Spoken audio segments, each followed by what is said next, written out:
నేడు యూఏఈకి ముఖ్యమంత్రి చంద్రబాబు ప్రయాణం. విశాఖపట్నంలో రాష్ట్ర ప్రభుత్వం అత్యంత ప్రతిష్టాత్మకంగా నిర్వహించనున్న భాగస్వామ్య సదస్సుకు దేశ విదేశాల నుంచి పారిశ్రామికవేత్తలని, ప్రతినిధుల్ని ఆహ్వానిస్తుంది ఆంధ్రప్రదేశ్ ప్రభుత్వం.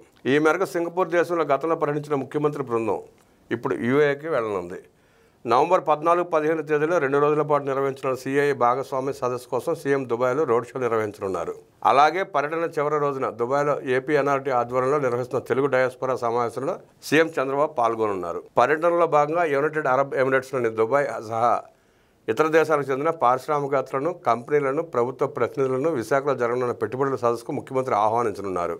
22 ఉదయం హైదరాబాద్కు 10 గంటలకు చేరుకుని అక్కడి నుంచి నేరుగా దుబాయ్ వెళ్లనున్నారు. భారత కాలమానం ప్రకారం మధ్యాహ్నం 2 గంటలకు దుబాయ్ అంతర్జాతీయ విమానాశ్రయం చేరుకుంటారు. దుబాయ్ చేరుకున్న తొలి రోజు నుంచే ముఖ్యమంత్రి వివిధ పారిశ్రామికవేత్తలతో భేటీలు నిర్వహించనున్నారు.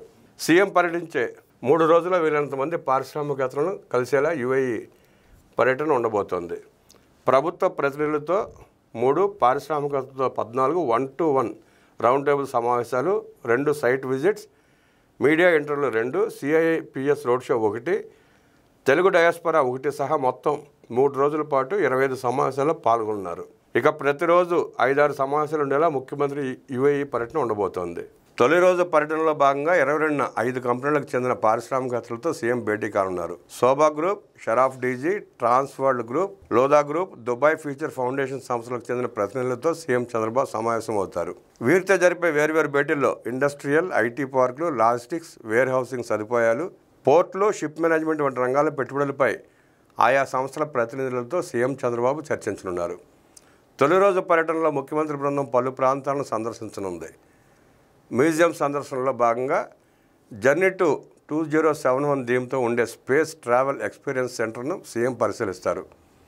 అలాగే ఇదే మ్యూజియంలో ఏర్పాటు చేసిన భవిష్యత్ టెక్నాలజీ సొల్యూషన్స్ అనే అంశంపైన సీఎం అధ్యయనం చేయనున్నారు. ఇక రాత్రికి సిఐఐ భాగస్వామ్య సదస్సుకు సంబంధించిన రోడ్ షోకు ముఖ్యమంత్రి హాజరు కానున్నారు. ఈ రోడ్ షోలో పాల్గొని వివిధ పరిశ్రమల ప్రతినిధులతో సమావేశం నిర్వహించి రాష్ట్రంలో పెట్టుబడులు పెట్టాలని కోరనున్నారు.